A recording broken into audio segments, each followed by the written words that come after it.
Well, you've reached the end of the session. This is the last class, and I'm hoping that you're ready now to move forward in whatever you choose to do, because the foundational skills that you learned in this course, although the first half of it didn't have a lot to do with politics per se, it's this foundational stuff that is so important in anything you do. Because I don't care what your expertise is. You could know everything there is to know about elections, about your party, about current events, about all of this stuff. You could have all the economic education on the world to do policy, economic policy, and things like that. Fantastic.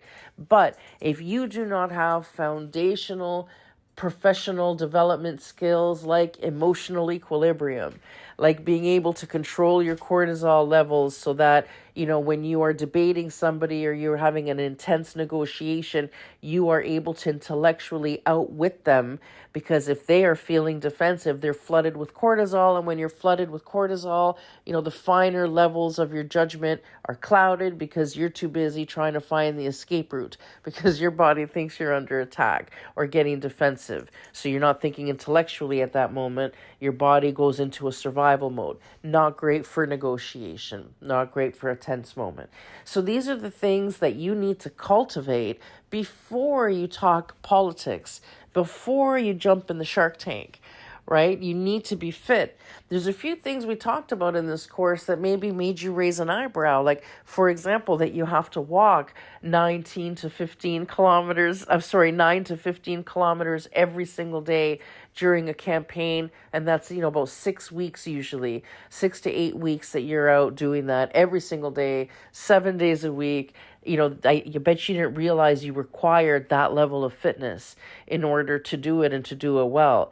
Or the fact that you're expected to walk away from your job, for a month or two. That's not so easy for people to arrange, and it is expected of you. So these are the things that we don't think about when we're thinking about running for office one day, right? All we're thinking about is how cool would it be for me to do this, and I have these great ideas and everything else, and I'm just going to run and it's going to be great. And it's like, okay, great, but wait a minute. Do you know how to negotiate? Do you know how to network through your EDA? Are you even a member of your EDA yet? Have you, you're having all these thoughts about an idea. You're not even part of the riding that gets to talk about ideas. If you want to get your ideas heard, it's not about becoming a candidate, right? It's about joining your EDA. This is stuff that you've learned in this course already. It's about joining an EDA and then getting on the executive, and the next time there's convention, becoming on the delegation committee for convention, or being on the nomination committee so you can be part of who you choose.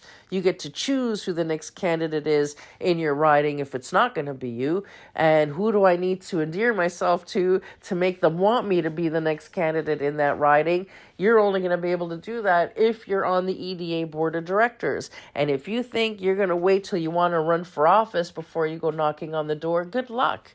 Because there's a lot of people that have been volunteering for that EDA for years, waiting for their moment to step up, so that they are already well versed. They've put in the time. They've helped grow the party. When they say, I want to run now, they will be celebrated, not you that just shows up thinking, I'm special with great ideas. You should pick me, when nobody cares about your ideas, which is another thing you learned in this class, is to not waste your time thinking about, especially if you're going to go under a party banner, is not to think about what your slogan's going to be and what your platform's going to be, because you don't get to choose that. You get to regurgitate the party's platform or the practicalities. Learn how to speed read. Instead of learning, about whatever world event is happening right now that's not going to be here in a week, learn how to speed read. Because remember, during election time, you're going to get your candidate binder that has the description of the entire platform and all the nuances and all the speaking points, and you need to memorize all of that while walking 9 to 15 kilometers a day, talking to people that hate you all day long. Right? These are the things that we have to get emotionally prepared for, physically prepared for, before we can get into the intellectual part of the job, because your brain needs to be at the capacity to handle that intellectual part. And if the rest of you is being bludgeoned, including your personal life, your marriage, your kids, and everything else, suddenly you're under so much pressure, you'll feel like a bird feeder. That's how I often describe how I feel. Sometimes I feel like a bird feeder and everybody's trying to take a couple of seeds off me and I only have so much and everybody's coming at me at the same time. That's how you will feel in this kind of a role.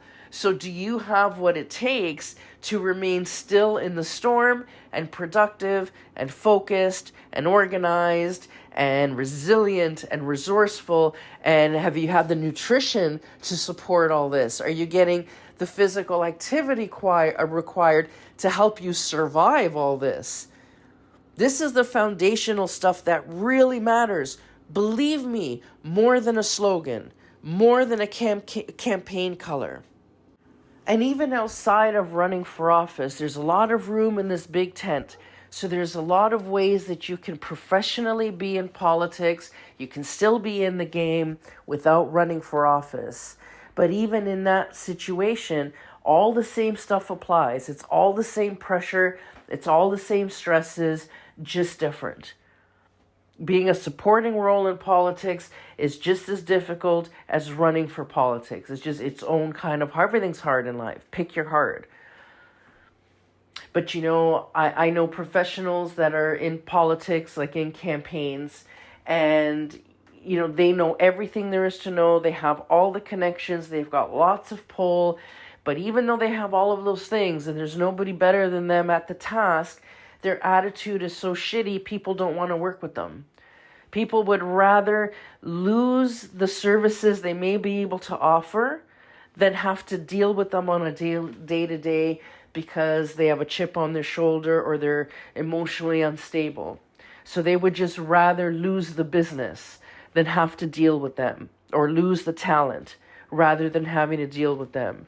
And I have clients that I would rather lose the business than deal with them, because I feel more like a psychiatrist than I do a media specialist, because they're so emotionally ill-equipped for the position they just created for themselves.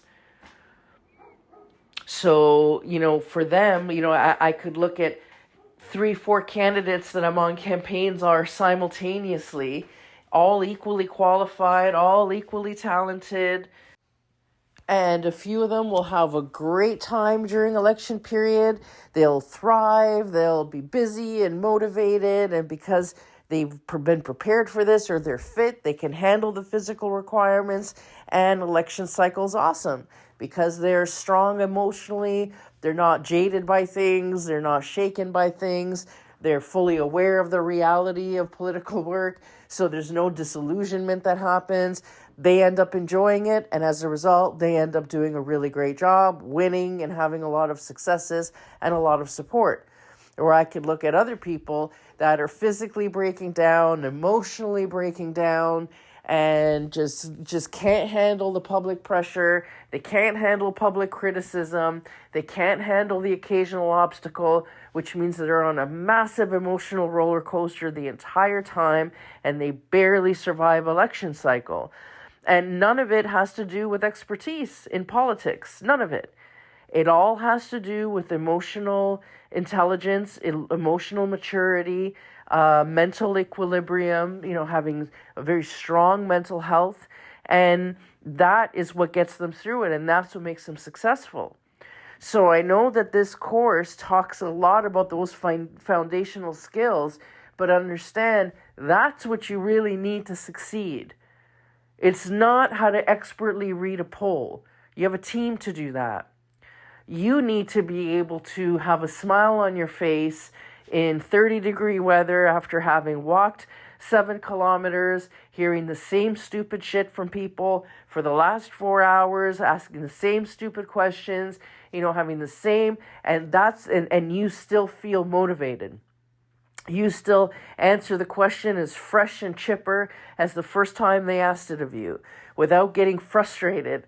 You don't get emotionally down because your opponent is doing a great job or might be temporarily in the lead. These are all things that you need in order to survive.